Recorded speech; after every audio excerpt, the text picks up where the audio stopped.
Julia Pearson, the new director of the Secret Service, is here tonight. Yeah. Under her leadership, Secret Service agents no longer consort with prostitutes thanks to their new Too Drunk to Make It to the Brothel program.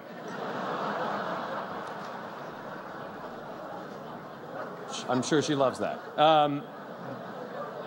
The Director of National Intelligence, James Clapper, is here. Finally, I couldn't put a face to the mysterious voice clearing its throat on the other end of the phone. It was weird. And, to prepare for tonight, I've been watching a lot of cable news. I am a big fan of that lesbian on MSNBC, Chris Hayes. He's great. Yeah, I agree. MSNBC is a confusing place. I mean, Al Sharpton is their skinny guy. And CNN is desperately searching for something they've been missing for months, their dignity. Totally. That was just that table. At this point, CNN is like the Radio Shack in a sad strip mall. You don't know how it stayed in business this long, you don't know anyone that shops there, and they just fired Piers Morgan.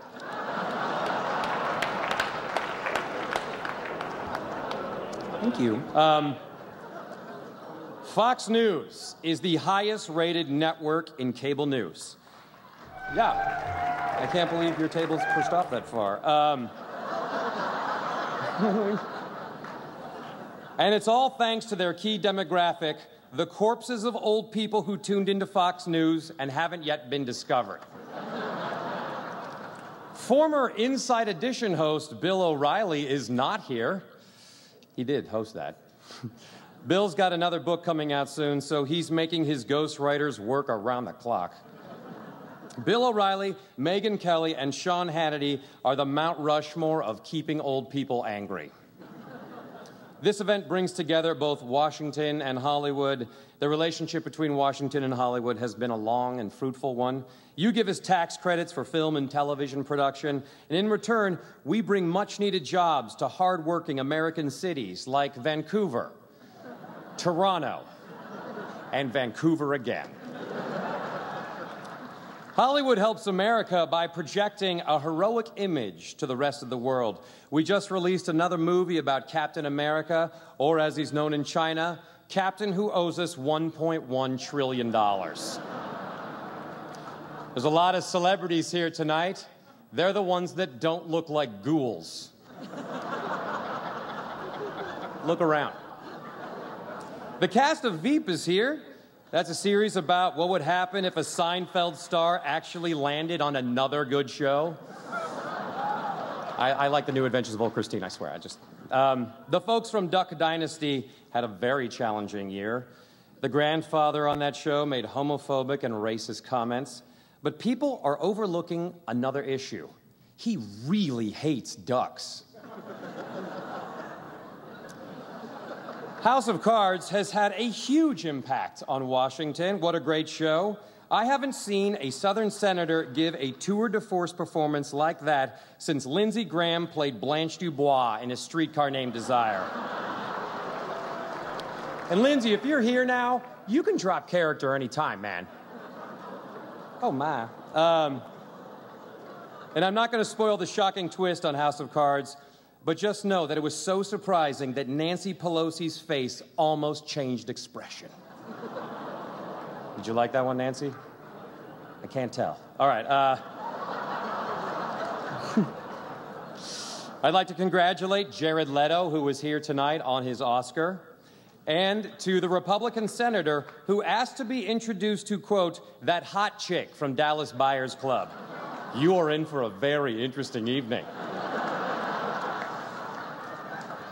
Richard Sherman has already had an impact on tonight's event. He's intercepted all 3 of Tim Tebow's attempts to pass the dinner rolls. Oh, and Russell Wilson is also here from my Super Bowl champion Seattle Seahawks. Peyton Manning, he wanted to be here tonight, but he can only move 4 yards at a time. So you're right, he's not here to defend himself. Legendary actor Robert De Niro is here tonight, everyone. Now, I don't do a De Niro impression, but I do an impression of Robert De Niro's agent. You ready? Here it is. Ready? Ring, ring. He'll do it.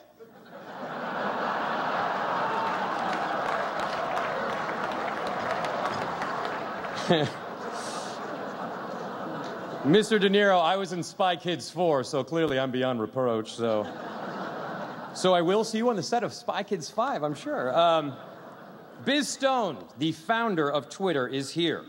So if any of you congressmen want to cut out the middleman, just show him your penis. Not now. Are you nuts? Okay, those are my warm-up jokes. I'm kidding. I'm kidding. I'm kidding. I want to leave you tonight with a bit of a pep talk. America has seen her share of challenges, but as my agents told me when I booked an NBC sitcom, hey, things could be worse. Now, have you watched the news? I mean, not CNN. I mean, like the real news. It's pretty bad in other places. By comparison, America is doing great. I mean, this year, after months of heated debate and controversy, we achieved something that will impact the health of millions. We brought back Twinkies. And we're no longer the fattest country in the world. Now Mexico is. But don't worry, we'll be #1 again as soon as they all come over here. And what's our biggest concern as Americans? TV show spoilers.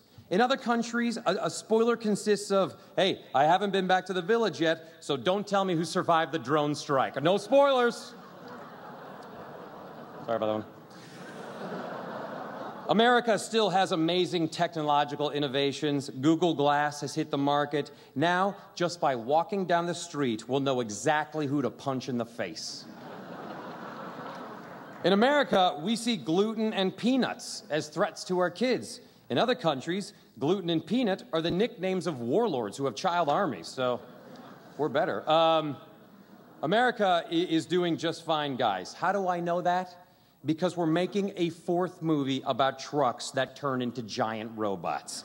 And why are they making a Transformers 4? Because there's still so much story left to tell. So chin up, everyone. This country is still #1 in the all-important categories of cream-filled pastries, face computers, and robot trucks. Education, the economy, and the environment, hey, we'll get them next time. And here's why America is the best country in the world. A guy like me can stand before the president, the press, and Patrick Duffy and tell jokes without severe repercussions. And instead of being shipped off to a gulag, I'm going to the Vanity Fair after party. That's right. This is America where everyone can be a pussy riot. This is one of the coolest things that has ever happened to me ever in my entire life. Thank you, Mr. President. Thank you, Mrs. Obama. And thank you, White House Correspondents' Dinner. And thank you, C-SPAN viewer. Good night, everybody. Thank you. All right.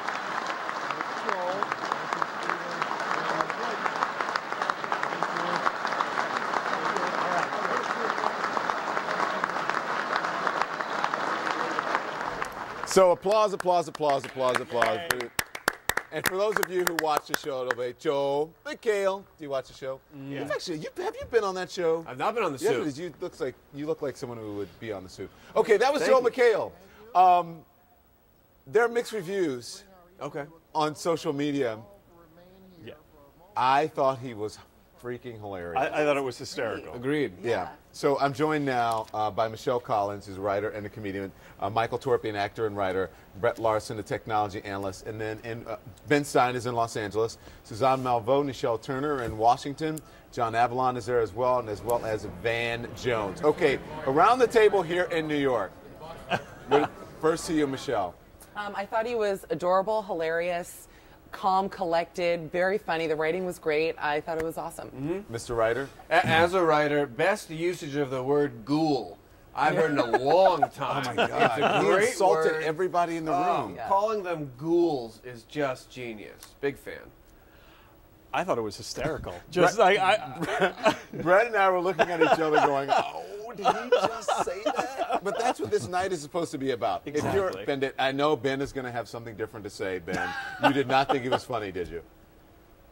I thought some of it was funny. I didn't get the joke about Lindsey Graham. I didn't get a lot of the jokes, but then I'm at the uncool kids table. But I just didn't get why it was funny. I mean, I did think a few things were funny, but not much of it was funny. I found a lot of it sharp and painful and not. I mean, you know what I'm reminded of? Years and years ago, a psychiatrist said that told me he was a great expert on humor and written a great deal about humor. Said much of what passes for humor is really incitement to suicide. And I did found this God, very. just keep it light. I say keep it light tonight. Oh my God! Ben, you're so emo.